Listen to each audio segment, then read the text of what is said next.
Sweet ತಿನ್ನಲ್ಲ ಅನ್ನೋರು ಈ ಹೋಳ್ಗಿನ ಒಂದ್ಸಲ ಟ್ರೈ ಮಾಡಿ ನೋಡ್ರಿ.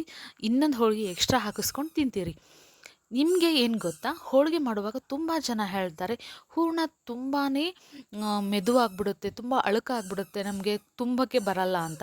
ಹಾಗಾಗುತ್ತೆ ಅಂತಂದರೆ ಈ ವಿಡಿಯೋನ ಫುಲ್ ನೋಡಿ. ಆ ಥರ ಆಗಬಾರ್ದು ಅಂದರೆ ಏನು ಮಾಡಬೇಕು ಅಂತ ನಾನು ನಿಮಗೆ ಟಿಪ್ಸ್ ಕೊಡ್ತೀನಿ, ಓಕೆನಾ. ಸೊ ಇವಾಗ ಏನು ಮಾಡೋಣ ಅಂತಂದರೆ, ಫಸ್ಟು ಕಡಲೆಬೇಳೆನ ಕುದಿಯೋಕೆ ಇಡೋಣ. ಇಲ್ಲಿ ನಾನು ಅರ್ಧ ಕೆ ಜಿಯಷ್ಟು ಕಡಲೆಬೇಳೆನ ಕುದಿಯೋಕೆ ಇಟ್ಟಿದ್ದೀನಿ. ಇದಾದಮೇಲೆ ನಾವು ಕಣಕ ರೆಡಿ ಮಾಡ್ಕೊಳ್ಳೋಣ. ಇಲ್ಲಿ ನಮ್ಮ ಉತ್ತರ ಕರ್ನಾಟಕದಲ್ಲಿ ಕಣಕ ಅಂತಂದರೆ ಮೈದಾ ಹಿಟ್ಟನ್ನು ಏನು ನೀರು ಹಾಕಿ ಕಲಸಿಡ್ತೀವಲ್ಲ, ಅದಕ್ಕೆ ನಾವು ಕಣಕ ಅಂತಲೇ ಕರಿತೀವಿ. ನೀಟಾಗಿ ಸಾಣಿಸ್ಕೊಂಡು ರೆಡಿ ಮಾಡಿ ಇಟ್ಕೊಳ್ಳೋಣ. ಇದಕ್ಕೆ ಏನೇನು ಹಾಕೊಳ್ಳೋಣ ಅಂತಂದರೆ, ಉಪ್ಪು, ಒಂದು ಚಿಟಿಕೆ ಉಪ್ಪು, ಅರಿಶಿನ, ಎಣ್ಣೆ. ಅರಿಶಿನ ಆಪ್ಷನಲ್, ನಿಮಗೆ ಬೇಕಂದ್ರೆ ಹಾಕೋಬೋದು, ಇಲ್ಲಾಂದರೆ ಬೇಡ. ಹಾಕಿ ನೀರು ಹಾಕಿ ಚೆಂದ ಕಲಿಸ್ಕೊಳ್ಳೋಣ. ಒಂದು ಸ್ವಲ್ಪನೂ ಗಂಟಿಲ್ದಂಗೆ. ತುಂಬ ಮೆದು ಬೇಡ, ತುಂಬ ಗಟ್ಟಿ ಬೇಡ, ಸ್ವಲ್ಪ ಸಾಫ್ಟಾಗಿರಲಿ. ಇದು ನೆನಿಬೇಕಲ್ಲ, ನೆಂದಾಗ ಅದೇನಾಗುತ್ತೆ ಅಂತಂದರೆ ನೀಟಾಗಿ ಆಗುತ್ತೆ. ಇದು ಎಷ್ಟು ಮೆತ್ತಗಾಗಬೇಕಪ್ಪ ಅಂತಂದರೆ, ನಮ್ಮ ಕೈಯಲ್ಲೇ ಅಗಲ ಮಾಡಿದರೆ ಅಗಲ ಆಗಬೇಕು, ಅಷ್ಟು ಮೆತ್ತಗಾಗಬೇಕು. ಒಂದು ಅರ್ಧ ತಾಸು ಬಿಟ್ಟರೆ ಅದು ಮೆತ್ತಗಾಕತಿ. ಅದಾದಮೇಲೆ ಇದಕ್ಕೆ ಕೆಲವೊಬ್ಬರು ಚಿರೋಟಿ ರವೆ ಹಾಕೋತಾರೆ, ನಾನು ಹಾಕ್ಕೊಂಡಿಲ್ಲ. ನಿಮಗೆ ಬೇಕಂದರೆ ಒಂದು ಅರ್ಧ ಕಪ್ಪಷ್ಟು ಚಿರೋಟಿ ರವೆನ ಹಾಕೋಬೋದು. ಇವಾಗ ನಾನಿಲ್ಲಿ ನೀಟಾಗಿ ಕಲಸಿಟ್ಕೋತಿದ್ದೀನಿ. ಇದಾದಮೇಲೆ ಇದಕ್ಕೆ ಸ್ವಲ್ಪ ನೀರನ್ನು ಚುಮ್ಮಿಸಿ ಒಂದು ಮೇಲ್ಗಡೆ ಒಂದು ಮುಚ್ಚಳ ಮುಚ್ಚಿ ಒಂದು ಅರ್ಧ ತಾಸು ಇಲ್ಲ 1 ಅವರ್ ನಾವು ನೆನೆಕಿಡೋಣ. ನೆನೆಕಿಟ್ಮೇಲೆ ಅದು ರೆಡಿ ಆಗುತ್ತೆ. ಇವಾಗ ನೋಡಿರಿ, ನಾನು ಈ ಥರ ಎಲ್ಲ ನೀಟಾಗಿ ಒತ್ತಿ ಕಲಸಿ ಇಡ್ತಿದ್ದೀನಿ. ಇದಾದಮೇಲೆ ನಮ್ಮ ಕಡಲೆಬೇಳೆ ಕುದಿಯೋದೆಯೋ ಇಲ್ವಾ ಅಂತ ನೋಡೋಣ ಬರ್ರಿ. ಓಕೆ, ಕಡಲೆಬೇಳೆ ಎಲ್ಲ ನೀಟಾಗಿ ಕುದ್ದಿದೆ. ಇವಾಗ ನಾನು ಕೈಯಲ್ಲಿ ತೋರಿಸ್ತೀನಿ ನೋಡಿ ನಿಮಗೆ ಎಷ್ಟು ಕುದ್ದಿರಬೇಕು ಅಂತಂದರೆ. ನೋಡಿ, ಫುಲ್ ಹಿಟ್ಟಾಗಿದೆ, ಓಕೆನಾ. ಅಲ್ಲಿವರೆಗೂ ಕುದಿಸ್ಕೊಳ್ಳೋಣ. ಇವಾಗ ನಾನು ಹೇಳಿದೆ ನಿಮಗೆ, ಹೂರಣ ತುಂಬುವಾಗ ತುಂಬ ಅಳುಕು ಬರುತ್ತೆ, ತುಂಬ ನೀರಾಗಿರುತ್ತೆ. ಯಾಕಪ್ಪ ಅಂತಂದರೆ, ನೀವು ಬೇಳೆಯಲ್ಲಿ ನೀರು ಬಿಡ್ತೀರ ನೋಡಿ. ಈ ಥರ ಬೇಳೆಯಲ್ಲಿ ಒಂದು ಸ್ವಲ್ಪ ಕೂಡ ನೀರಿರಬಾರ್ದು. ಅಂದರೆ ಬೇಳೆ ಕಟ್ಟು ಬಂದಿರುತ್ತಲ್ವ, ಅದನ್ನು ಸಂಪೂರ್ಣವಾಗಿ ಸಪ್ರೇಟ್ ಮಾಡ್ಕೋಬೇಕು. ನೋಡ್ರಿ, ಇಲ್ಲಿ ಕಟ್ಟನ್ನ ಸಂಪೂರ್ಣವಾಗಿ ಸಪ್ರೇಟ್ ಮಾಡ್ಕೊಂಡಿದ್ವಿ. ಇದನ್ನು ನಾವು ಕಟ್ಟಿನ ಸಾರು ಅಂತಲೂ ಮಾಡ್ತೀವಿ. ಇದಾದಮೇಲೆ ಬೇಳೆ ಎಲ್ಲ ಕುದ್ದಿದೆಯಲ್ವ, ಇದಕ್ಕೆ ನಾವು ಈಗ ಬೆಲ್ಲ ಹಾಕೋಣ. ನಾವು ಸ್ವಲ್ಪ ಬೆಲ್ಲ ಜಾಸ್ತಿ ತಿಂತೀವಿ, ಹಾಗಾಗಿ ಜಾಸ್ತಿ ಹಾಕ್ತೀವಿ. ನಿಮಗೆ ಎಷ್ಟು ಬೇಕಲ್ವ ಅಷ್ಟು ಹಾಕೊಳ್ಳಿ. ಈಗ ಅರ್ಧ ಕೆ ಜಿ ಮೇಲೆ ಒಂದು 100 ಗ್ರಾಮ್ ಜಾಸ್ತಿ ನಾವು ಬೆಲ್ಲ ಹಾಕ್ತಿದ್ದೀವಿ. ನಿಮಗೆ ಬೇಕಂದರೆ ನೀವು ಕರೆಕ್ಟ್ ಅರ್ಧ ಕೆ ಜಿಯಷ್ಟು ಹಾಕ್ಕೋಬೋದು. ಇವಾಗ ಹಾಕ್ಕೊಂಡು ಚೆನ್ನಾಗಿ ನೀಟಾಗಿ ಹೈ ಫ್ಲೇಮಲ್ಲೇ ಇಡೋಣ. ಒಂದು 10 ನಿಮಿಷ ಹೈ ಫ್ಲೇಮಲ್ಲಿ ಇಟ್ಟು ಚೆನ್ನಾಗಿ ನೀಟಾಗಿ ಬೆಲ್ಲ ಕರಗೋ ಥರ ಪೂರ್ತಿಯಾಗಿ ಕೈ ಆಡೋಣ. ಏನಪ್ಪ ಅಂತಂದರೆ, ನಾವು ಕಡಲೆಬೇಳೆಯಲ್ಲಿ ಸ್ವಲ್ಪನೂ ನೀರು ಬಿಟ್ಟಿಲ್ಲ. ಇವಾಗ ನೋಡಿ, ಬೆಲ್ಲ ಕರಗ್ತಾ ಇದು ನೀರು ಬಿಟ್ಕೊಳ್ಳುತ್ತೆ. ಬೆಲ್ಲ ನೋಡ್ತಿದ್ದೀರಲ್ವ, ಇಷ್ಟು ನೀರು ಬಿಟ್ಕೊಳ್ಳುತ್ತೆ. ಹಾಗಾಗಿ ನಾವು ಕಡಲೆಬೇಳೆಯಲ್ಲಿ ನೀರನ್ನು ಸಪ್ರೇಟಾಗಿ ಸ್ವಲ್ಪನೂ ಇಲ್ದಿರೋ ಥರ ಬಸಿಬೇಕು. ಇವಾಗ ಬೆಲ್ಲ ಕರಗೋಷ್ಟರಲ್ಲಿ ನಾವು ಏಲಕ್ಕಿ ಪುಡಿ ಹಾಕೊಳ್ಳೋಣ. ಇಲ್ಲಿ ನಿಮಗೊಂದು ಟಿಪ್ಸ್ ಇದೆ. ಏಲಕ್ಕಿ ಸಣ್ಣ ಆಗಲ್ಲಪ್ಪ, ಪುಡಿ ಆಗಲ್ಲಪ್ಪ ಅಂತಂದರೆ ಅದಕ್ಕೊಂದು ಸ್ಪೂನಷ್ಟು ಸಕ್ಕರೆ ಹಾಕಿ ತುಂಬಾ ನೀಟಾಗಿ ನುಣ್ಣಗಾಗುತ್ತೆ. ಇದು ಮಿಕ್ಸಿ ಜಾರಿಗೆ ಕೂಡ ಸಿಗಲ್ಲಲ್ವ ಏಲಕ್ಕಿ. ಸೊ ಹಾಗಾಗಿ ನಾವು ಇದು ಕುಟ್ಕೋಬೇಕು. ಇದಾದಮೇಲೆ ಇದಕ್ಕೆ ಸ್ವಲ್ಪ ಶುಂಠಿ ಪುಡಿ ಹಾಕ್ಕೊಂಡಿದ್ದೀನಿ.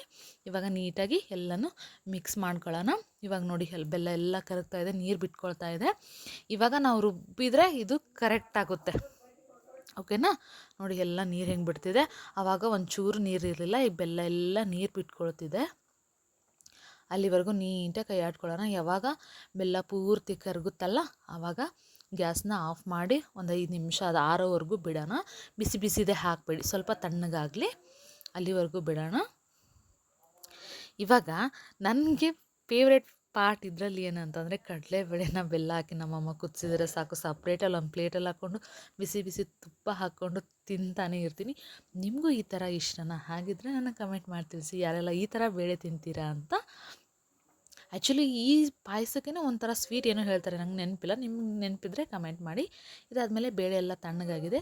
ಇವಾಗ ಇದನ್ನು ಮಿಕ್ಸಿ ಮಾಡ್ಕೊಳ್ಳೋಣ. ನೋಡಿ, ಸ್ವಲ್ಪನೂ ನೀರು ಹಾಕ್ಕೊಂಡಿಲ್ಲ ನಾನು, ಅದೇನು ಬೆಲ್ಲ ಕರಗಿದೆಯಲ್ಲ ಅಷ್ಟೇ ಸಾಕು. ನೋಡಿ, ಇವಾಗ ನಮಗೆ ಹೋಳಿಗೆಗೆ ಎಷ್ಟು ಬೇಕಲ್ವ ಅಷ್ಟು ಕರೆಕ್ಟಾಗಿ ಗಟ್ಟಿ ಬಂದಿದೆ, ಸ್ವಲ್ಪನೂ ಬೇಳೆ ಇಲ್ಲ. ಇವಾಗ ಇಲ್ಲಿ ನಿಮಗೆ ಟಿಪ್ಸು ಏನಪ್ಪ ಅಂತಂದರೆ, ಇಲ್ಲ ನಂದು ಹೂರಣ ತುಂಬ ಮೆತ್ತಗಾಯಿತು, ತುಂಬ ನೀರಾಗಿದೆ, ತುಂಬಕ್ಕೆ ಬರಲ್ಲ ಅಂತಂದರೆ, ಅವಲಕ್ಕಿ ಇರುತ್ತಲ್ಲ, ದಪ್ಪ ಅವಲಕ್ಕಿ ಅಥವಾ ಸಣ್ಣ ಅವಲಕ್ಕಿ, ಅದನ್ನು ತೊಗೊಂಡು ಮಿಕ್ಸಿ ಜಾರ್ಗೆ ಹಾಕಿ ಫುಲ್ಲು ನೈಸ್ ಪೌಡ್ರ್ ಮಾಡ್ಕೊಳ್ಳಿ. ಪೌಡ್ರ್ ಮಾಡಿಕೊಂಡು ಹೂರಣಕ್ಕೆ ಹಾಕಿ ಕಲಿಸ್ಬಿಟ್ಟು ಒಂದು 10 ನಿಮಿಷ ಬಿಡಿ. ಅದೆಲ್ಲ ಹೀರ್ಕೊಳ್ಳುತ್ತಲ್ವ, ಸೊ ಗಟ್ಟಿಯಾಗುತ್ತೆ, ನೀರು ಉಳಿಯಲ್ಲ, ಓಕೆನಾ. ಈ ಟಿಪ್ಸ್ನ ಫಾಲೋ ಮಾಡಿ, ಇದು ಖಂಡಿತವಾಗ್ಲೂ ವರ್ಕ್ ಆಗುತ್ತೆ. ಇವಾಗ ನೋಡಿ, ನಮ್ಮ ಮೈದಾ ಹಿಟ್ಟು ಎಲ್ಲ ಪೂರ್ತಿಯಾಗಿ ನೆಂದಿದೆ. ಆ್ಯಕ್ಚುಲಿ ಹೋಳಿಗೆ ಮಾಡಬೇಕಂದ್ರೆ ಇದೇ ಥರ ಇರಬೇಕು. ಇವಾಗ ನೋಡಿ ಈ ಥರ ಎಳೆದ್ರೆ ಹಿಂಗೆ ಬರಬೇಕು ಅಂದ್ರೇ ಹೋಳಿಗೆ ಫುಲ್ ಸಾಫ್ಟಾಗಿ ಬರುತ್ತೆ. ಪೂರ್ತಿ ನೆಂದಿದೆ ಅಂತ ಇಟ್ಟು ಕೈಯಲ್ಲಿ ಎಣ್ಣೆ ಹಚ್ಕೊಂಡು ಈ ಥರ ತೊಗೊಂಡು ಕೈಯಲ್ಲೇ ಅಗಲ ಮಾಡ್ಕೊಳ್ಳೋಣ. ಸ್ವಲ್ಪ ಹಿಟ್ಟು ಗಟ್ಟಿ ಆಯ್ತಂದರೆ ನಾವು ಲಟ್ಟಿನ ಲಟ್ಟಿಸ್ಬೇಕಾಗುತ್ತೆ. ಇವಿಷ್ಟು ಮೆತ್ತಗಾದರೆ ಸಾಕು. ನೋಡಿ ನಮ್ಮಮ್ಮ ಕೈಯಲ್ಲೇ ಮಾಡ್ತಿದ್ದಾರೆ. ಈ ಥರ ಕೈಯಲ್ಲೇ ನಿಮ್ಗೆ ಎಷ್ಟು ಅಳತೆ ಬೇಕಲ್ವ ಅಷ್ಟು ಹೂರಣ ತೊಗೊಂಡು ಅಷ್ಟು ಕಣಕ ತೊಗೊಂಡು ನಾವು ತುಂಬಬೇಕು. ಇಲ್ಲಿ ಕಣಕ ಅಂತಂದರೆ ಮೈದಾ ಹಿಟ್ಟಿಂದು, ಹೂರಣ ಅಂತಂದರೆ ಬೇಳೆ. ನಮ್ಮ ಉತ್ತರ ಕರ್ನಾಟಕ ಸೈಡು ನಾವು ಹೀಗೆ ಅಂತೀವಿ, ಕಣಕ ಹೂರಣ ಅಂತ.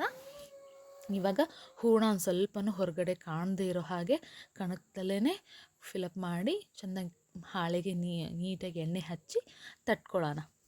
ಇದು ರೌಂಡಾಗೆ ಬರುತ್ತೆ. ನೀವು ಇದನ್ನು ಲಟ್ಟಿಸ್ಕೋಬೇಕು ಅನ್ನೋ ಅವಶ್ಯಕತೆಯೂ ಇರಲ್ಲ, ಅಷ್ಟು ಸಾಫ್ಟಾಗಿರುತ್ತೆ. ಇಲ್ಲಪ್ಪ ನಿಮಗೆ ನಮ್ಗೆ ಲಟ್ಟಿಸ್ಕೊಳಕ್ಕೆ ಬೇಕು ಅಂದರೆ ಪ್ರೆಷರ್ ಹಾಕಬೇಡಿ, ಜಸ್ಟ್ ಹಾಗೆ ಸ್ಮೂತಾಗಿ ಮಾಡಿದರೆ ಅಗಲ ಆಗುತ್ತೆ. ಈ ಥರ ನಾನು ಮಾಡಿರೋ ಥರ ನೀವು ಟಿಪ್ಸ್ ಫಾಲೋ ಮಾಡಿದರೆ ನಿಮ್ಮ ಕೈಯಲ್ಲೇ ಎಷ್ಟು ಬೇಕೋ ಅಷ್ಟು ಅಗಲ ಆಗುತ್ತೆ. ಸ್ವಲ್ಪ ಎಣ್ಣೆ ಸವರ್ಕೊಳ್ಳಿ, ಓಕೆನಾ?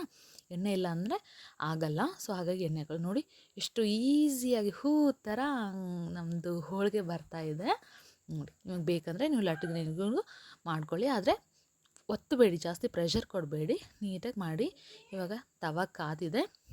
ಇವಾಗ ಹೋಳಿಗೆನ ಚೆನ್ನಾಗಿ ಬೇಯಿಸ್ಕೊಳ್ಳೋಣ. ಎರಡೂ ಕಡೆ ಎಣ್ಣೆ ಹಚ್ಬಿಟ್ಟು ಚೆನ್ನಾಗಿ ಬೇಯಿಸ್ಕೊಳ್ಳೋಣ, ಓಕೆನಾ? ಈ ಥರ ಮಾಡಿ ಬಿಸಿ ಬಿಸಿಯಾಗಿರೋ ಹೋಳಿಗೆ ರೆಡಿ ಆಗುತ್ತೆ. ಯಾರೆಲ್ಲ ಸ್ವೀಟ್ ತಿನ್ನೋಕ್ಕೆ ಇಷ್ಟ ಇಲ್ಲ ಅಂತಿರಲ್ಲ, ಈ ಥರ ಹೋಳಿಗೆನ ಒಂದ್ಸಲಿ ರೆಡಿ ಮಾಡ್ಕೊತೀನಿ, ಸೂಪರಾಗಿರುತ್ತೆ. ಹಾಗೆ ಕೆಲವೊಬ್ಬರು ಹೋಳಿಗೆಗೆ ತೊಗರಿಬೇಳೆ ಕೂಡ ಹಾಕಿ ಮಾಡ್ತಾರೆ. ನಾವು ಕೆಲವೊಂದು ಟೈಮ್ ಮಾಡಿದ್ವಿ, ಬಟ್ ನಮ್ಗೆ ಅಷ್ಟೇನೂ ಇಷ್ಟ ಆಗಲಿಲ್ಲ. ಹಾಗಾಗಿ ನಾವು ಕಡಲೆಬೇಳೆ ಹೋಳಿಗೆನೇ ಮಾಡ್ತೀವಿ. ಈ ಬಿಸಿ ಬಿಸಿ ಹೋಳಿಗೆಗೆ ಬಿಸಿ ಬಿಸಿ ತುಪ್ಪ ಹಾಕ್ಕೊಂಡು ಹಾಲು ಹಾಕ್ಕೊಂಡು ತಿಂದರೆ ತುಂಬಾ ರುಚಿಯಾಗಿರುತ್ತೆ. ಕೆಲವೊಬ್ಬರಿಗೆ ಕೆಲವೊಂದು ಥರ ಇಷ್ಟ, ಕೆಲವೊಬ್ಬರಿಗೆ ಬಿಸಿ ಹೋಳಿಗೆ ತುಪ್ಪ ಇಷ್ಟ, ಕೆಲವೊಬ್ಬರಿಗೆ ಆರಿದ ಹೋಳಿಗೆ ಜೊತೆಗೆ ಬಿಸಿ ಹಾಲು ಹಾಕ್ಕೊಂಡು ತಿಂದರೆ ನಿಮ್ಗೆ ಯಾವ ಥರ ತಿಂದರೆ ಹೋಳಿಗೆ ಇಷ್ಟ ಆಗುತ್ತೆ ಅನ್ನೋದನ್ನು ನನಗೆ ಕಮೆಂಟ್ ಮಾಡಿ. ಹಾಗೆ ಈ ರೆಸಿಪಿನ ನಿಮ್ಮ ಮನೇಲಿ ಟ್ರೈ ಮಾಡಿ. ಹಾಗೆ ಟಿಪ್ಸ್ ಕೂಡ ಫಾಲೋ ಮಾಡಿ. ಟಿಪ್ಸ್ ಮಾತ್ರ 100% ವರ್ಕ್ ಆಗುತ್ತೆ. ನೋಡಿ ಹೋಳಿಗೆ ಜೊತೆ ನಮ್ಮ ತುಪ್ಪ ಹೇಗೆ ಮೆಲ್ಟ್ ಆಗ್ತಿದೆ ಅಂತ, ಹಾಗೆ ಬಾಯಲ್ಲಿ ಕೂಡ ನೀರು ಬರುತ್ತೆ. ಅಷ್ಟು ಸೂಪರಾಗಿ ಹೋಳಿಗೆ ಬಂದಿದೆ. ಈ ವಿಡಿಯೋ ನಿಮ್ಗೆ ಇಷ್ಟ ಆದರೆ ಸಬ್ಸ್ಕ್ರೈಬ್ ಮಾಡಿ, ಶೇರ್ ಮಾಡಿ, ಕಮೆಂಟ್ ಮಾಡಿ. ಹಾಗೆ ನೆಕ್ಸ್ಟ್ ವಿಡಿಯೋ ಯಾವ ರೆಸಿಪಿದು ಮಾಡಬೇಕು ಅಂತ ನನಗೆ ಕಮೆಂಟ್ ಮಾಡಿ ತಿಳಿಸಿ, ಓಕೆನಾ? ನನ್ನ ಚಾನಲ್ನ ಸಬ್ಸ್ಕ್ರೈಬ್ ಮಾಡೋದು ಮರಿಬೇಡಿ. Thank you all.